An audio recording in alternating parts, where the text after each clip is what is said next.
When Adewale was born, the midwife whispered, "This child, he is different." His cry was not soft or tender like most babies.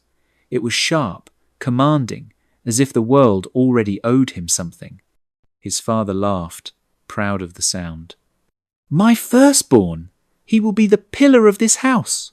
No one noticed that pillars can carry weight or crush everything beneath them. Adewale grew up 10 years older than his next sibling, carrying responsibilities meant for grown men. He fed the babies, punished the naughty ones, and became more parent than brother. He learned early that power brings respect and fear. But power, when given too soon and without limits, can twist even the kindest heart. This is the story of a firstborn who was loved, empowered, and feared, and how the same gifts that built him up eventually tore his family apart. Welcome to the life of the evil firstborn. People often say that the first cry a child makes can tell the kind of life he will live. When Adewale was born, his cry was loud and long, as if he already had something to complain about. "Ah, this one has come with a strong voice," the old midwife said, smiling. His father laughed proudly. "He is my first son. He will be the pillar of this house." No one knew how heavy that pillar would become. Adewale was born into a polygamous family, 2 wives, 1 man, and many children waiting to be born. By the time his mother finished breastfeeding him, silence left the house forever. Children kept coming, one after another. But for 10 long years, Adewale stood alone as the only child before the next one arrived. 10 years.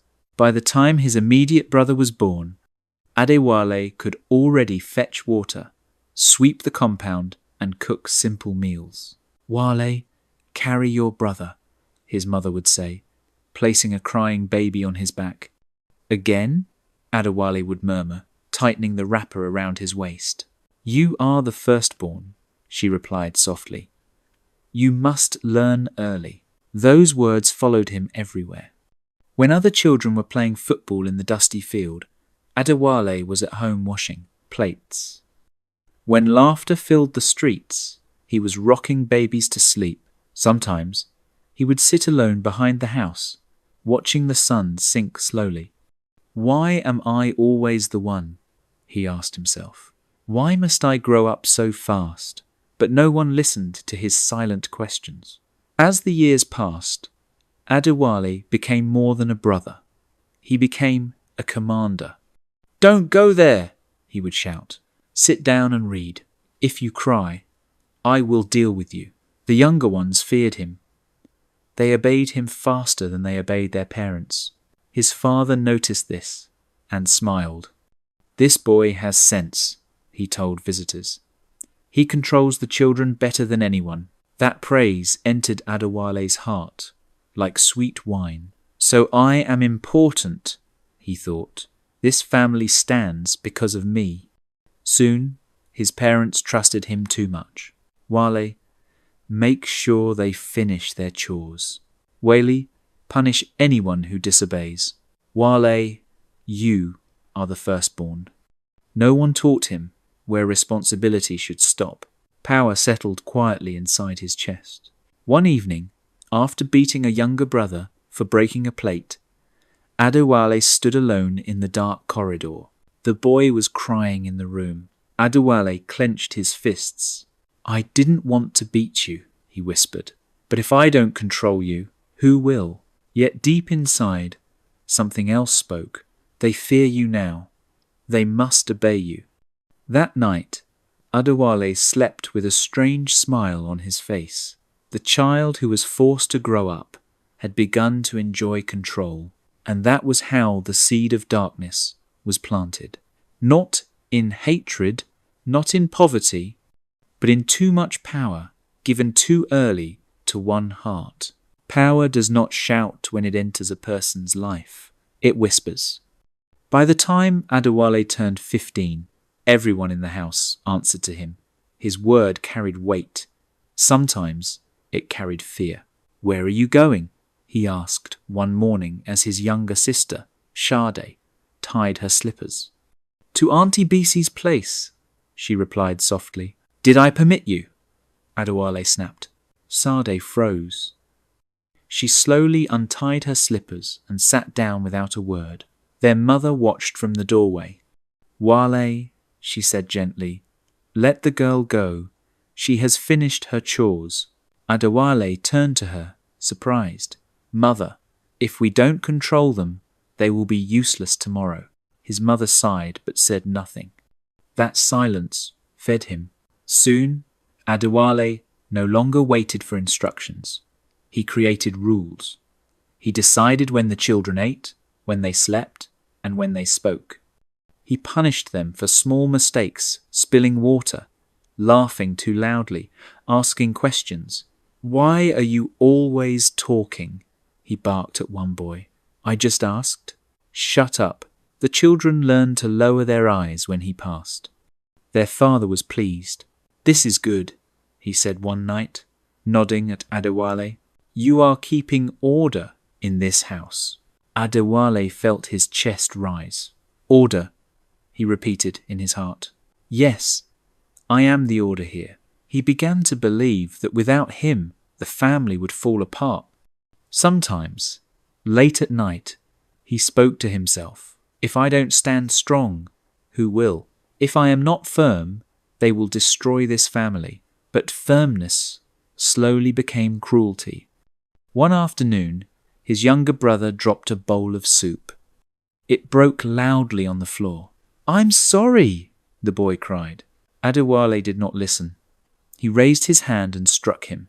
"Sorry won't fix it," he shouted. The boy ran away in tears.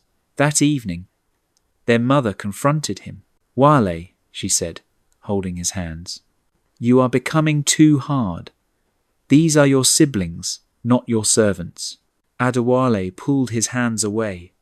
"You are too soft, mother. That is why children misbehave." She looked at him sadly. "I gave birth to you to help me, not to replace me." Her words troubled him for a moment. But the next morning, when his father said, "Well done, my first son," the trouble disappeared. Praise drowned correction. Adewale began to enjoy the way people moved when he spoke, the way silence followed his anger, the way fear gave him respect. Without knowing it, he crossed a line. Responsibility left his hands. Control took its place. And the house that once called him brother had started calling him master. The day the shouting began, even the walls listened. Adewale sat outside, sharpening a stick with a small knife, when he heard his father's voice rise. "I am tired of this house," his father shouted. "And I am tired of suffering alone," his mother replied from inside. Plates clattered. A door slammed. Adewale stood up slowly. Not again, he thought. Quarrels had become normal, but this one was different. It carried weight. It carried finality. "You don't respect me anymore," the father yelled. "Respect?" the mother cried. "After all I have endured." The younger children gathered behind Adewale, holding one another. He felt something strange in his chest, not fear, but irritation. "Why are they disturbing my order?" Then the words fell like thunder. "We are done," the father said coldly. "Pack your things and leave." Silence followed. Heavy silence. That night, no one slept. 2 days later, their mother packed her clothes and those of the children. She tied loads with old wrappers. Her eyes were red, but her back was straight. "I am taking my children," she said firmly. The father looked away. Adewale watched everything quietly. "Wale," his mother said, turning to him, "you are coming with us." Adewale shook his head. "No, mother, I will stay." She stared at him. "Stay where?" "With myself," he replied. That was the day he chose distance. Soon after, Adewale rented a small room in another part of town. It was rough and lonely, but it belonged to him. For the first time, no one cried in his ears. No one questioned his rules. He lay on the bare floor at night and smiled.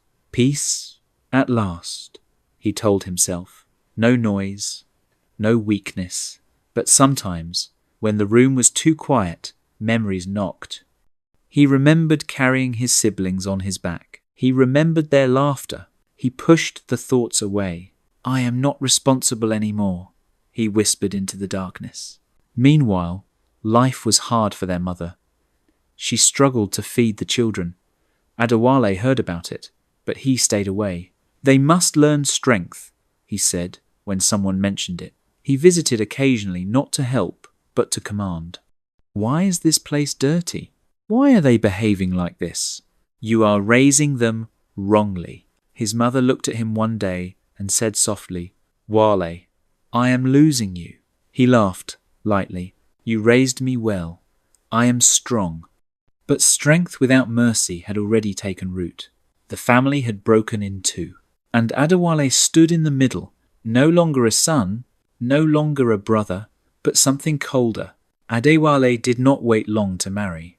At 24, he stood tall on his wedding day, chest out, eyes firm. People admired him. He is responsible, they whispered. He has suffered early. His wife, Bisi, was gentle and quiet.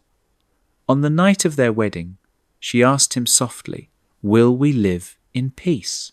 Adewale smiled faintly. There will be order in this house. Bisi did not understand what that meant. Not long after the marriage, Adewale went to his mother's house. I want to help, he announced.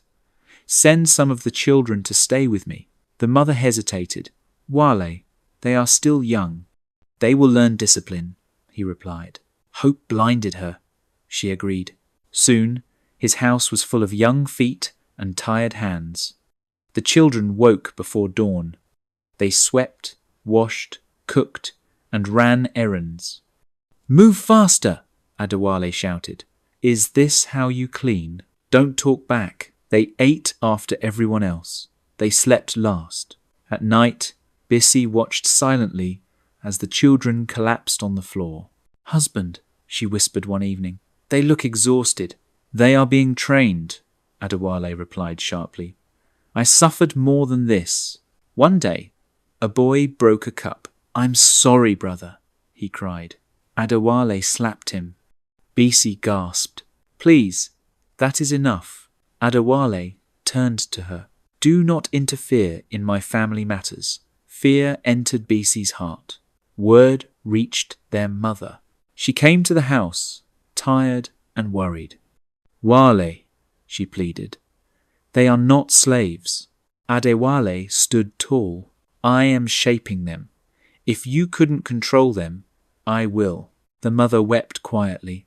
By the time she left, Adewale had won. The children learned to endure in silence. Their laughter died slowly. And Adewale's house, built to help, became a place of quiet suffering, where blood served blood and love was replaced by fear. Time moved on, and age caught up with the father. The strong man who once controlled 2 households now sat alone in a quiet compound. His voice had softened. His steps were slow. One evening, he sent for Adewale. Call my first son, he told a neighbour. I need him. When Adewale arrived, he found his father seated on a wooden chair, staring into the distance. You sent for me, Adewale said. Yes, the old man replied, his voice weak. Sit down. They sat in silence for a while. You are my firstborn, the father began. One day, I will not be here. I must show you what belongs to this family. Adewale's eyes brightened. The next morning, they began the journey. The father walked slowly, pointing with his stick. This land feeds us, he said. That one was bought before you were born. End quote. This one is ancestral. Adewale nodded carefully, storing every detail in his mind. Soon, he called his younger brothers. Come, he said. We must survey the land. The boys followed him across fields and forests. They measured, wrote, and marked boundaries under the sun. This is for all of us, one brother said happily. Adewale smiled thinly. Yes, he replied, for all of us. But inside, another voice spoke. Someone must control it. That someone is me. When they finished, Adewale kept the documents. I will keep them safe, he said. No one questioned him. That night, the father slept peacefully for the first time in years. But Adewale lay awake. Land lasts longer than people, he thought, and whoever controls it controls the family. Greed smiled quietly in the dark. The day the question was asked, the family changed forever. They were all seated under the old mango tree, the brothers, the sisters, and their tired mother. The air was calm, but hearts were restless. So, one of the younger brothers began carefully, when will we talk about sharing the land? Adewale's face hardened. Sharing? He repeated slowly. Who said anything about sharing? The sisters exchanged glances. It belongs to all of us, one of them said quietly. Adewale laughed. A short, cold sound. You women don't understand these things, he said. Tradition does not give land to females. Their mother gasped. Wale, he raised his hand. Enough. Turning to the brothers, he continued. The land will remain together under my control. That is the best decision. Silence fell. But we worked on it together, another brother said. We deserve to know. Adewale stood up suddenly. Deserve? He shouted. I am the firstborn. I bled for this family. Fear returned to their eyes. From that day, Adewale refused accountability. He collected money from the land and never explained how it was spent. When questioned, he insulted them. Lazy people, ungrateful children. If not for me, you would be nothing. The sisters were pushed aside completely. The brothers were used and discarded. The mother tried again. My son, she said, tears rolling down her cheeks. You are destroying this family. Adewale walked away. Inside him, greed grew stronger than blood. The land that was meant to unite them had begun to divide them, and blood had started to cry against blood. After the land dispute, peace left the family completely. Arguments became common. Brothers avoided one another, sisters cried in secret. Fear sat in every corner of their lives. Adewale changed. His eyes were always red. He spoke less, but thought more. At night, he stayed out late. Sometimes he returned smelling of strange smoke and bitter herbs. What are you doing to yourself? His wife, Bisi, asked one night. Mind your business, he replied. Soon, strange things began to happen. Their mother dropped dead after a brief illness. Adewale's siblings tried to meet with him to decide the burial ceremonies. He avoided them and single-handedly killed 7 cows for his mother's funeral. Everybody that experienced the ceremony respected him more. He is indeed the pillar of their family, one of the elders there present said. The siblings really felt embarrassed. Shortly after the ceremony, one brother fell sick suddenly. No doctor could explain it. He grew thin day by day and died quietly. Maybe it was destiny, people said. Then another brother had a terrible accident on his way from the farm. He never returned home. The sisters whispered among themselves, This is not normal. Something is wrong. Adewale heard them. Careful, he warned. Don't accuse me of nonsense. But fear had already taken root. Physical fights followed spiritual ones. When a brother demanded answers, Adewale beat him publicly. Touch this land again, see what happens, he threatened one of his brother in anger. The sisters collapsed in tears. My brothers are destroying themselves, one of the sister cried. But Adewale felt powerful. They are afraid. That is good, he told himself. Darkness had fully entered the family, and blood was no longer sacred. Even evil receives warnings before judgment comes. Adewale's wife was the first to speak again. One evening, After the children had slept, she sat beside him. "Husband," Bisi said softly, "since when did land become more important than people?" Adewale did not look at her. "You don't understand family matters. They are dying," she whispered. "Your own blood." He stood up angrily. "Watch your mouth." Bisi wept quietly. Friends came next. "Whaley," one said, "be transparent. Explain things. Share what belongs to all." Adewale laughed loudly. "Jealous people." Even his father came again, weaker than before. "My son," he said, "I beg you, stop this." Adewale turned away. "Stand up," he said coldly. "You are embarrassing yourself." "Father, you're already too old for this kind of stress. Return to the village and enjoy the rest of your life with my stepmother. Please, you don't need this." That night, Bisi Adewale's wife prayed alone.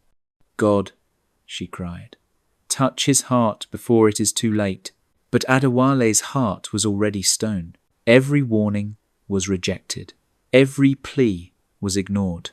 Evil continued, unashamed, unbroken. The wind whispered that storms were coming, but Adewale did not listen. One morning, the unthinkable happened. His children, his pride, his heirs were involved in a terrible accident. By the time the news reached him, there was nothing left to save. His heart froze. "No, no," he whispered, collapsing onto the floor of his once proud house. Bisi tried to hold him, tears streaming down her face. "They are gone, Whale, our children." Adewale could not speak. The world he had built with greed and fear crumbled in a single instant. Not long after, disaster struck again. His house, a symbol of his power and control, was demolished over unpaid disputes with neighbours. His oil well, another source of wealth, caught fire and burned until nothing remained. Smoke rose into the sky like the spirits of the wronged, whispering, "Justice comes for all." He walked through the ashes of his life, dazed. His siblings, once under his thumb, now looked at him with quiet, cold judgment. The power he clung to so fiercely had betrayed him. For the first time, Adewale felt fear, not the fear of being questioned, but the fear of losing everything he loved. He screamed into the empty air, Why me? I know what's happening. These good-for-nothing bastards are trying me.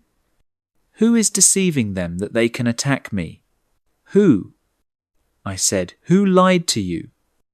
You have chosen the wrong person to deal with. I'll destroy you, your families, and your children. I will destroy everything, he thought mischievously. He left his house immediately to probably see one of his evil native doctors. Imagine, the strong firstborn, the master of the house, had fallen, and judgment had finally knocked at his door. The streets were quiet, but inside Adewale, chaos raged. He wandered aimlessly, muttering to himself. The strong, feared firstborn was gone, replaced by a broken man who had lost everything: his children, his house, his wealth, and the respect of his siblings. Everything! Everything is gone! He screamed to the empty sky. Neighbours peeked from windows, whispering. That is Adewale, the once powerful firstborn, now mad. At first, people avoided him. Then, slowly, his madness became confession. He spoke openly, revealing his darkest deeds. I cheated them. I denied them. I destroyed my own brothers and sisters, the land, all for me. He shouted names, told stories of deception, of lies, of punishments too cruel to imagine. People gasped. Even the women who had feared him now looked at him with pity. Bisi, who had stayed by his side through it all, wept quietly. She had warned him too many times. She had prayed. And now She watched him crumble. I went too far, he whispered, sinking to the ground. I should have listened. I should have loved. I should have shared, but it was too late. His siblings, who once feared him, now looked upon him in silence. Their wounds ran deep, but they survived. Adewale had disgraced himself completely. From that day, he became a living warning. Power without mercy destroys. Greed over blood destroys families. Evil done to kin always returns. And though he lived, Adewale was never the same.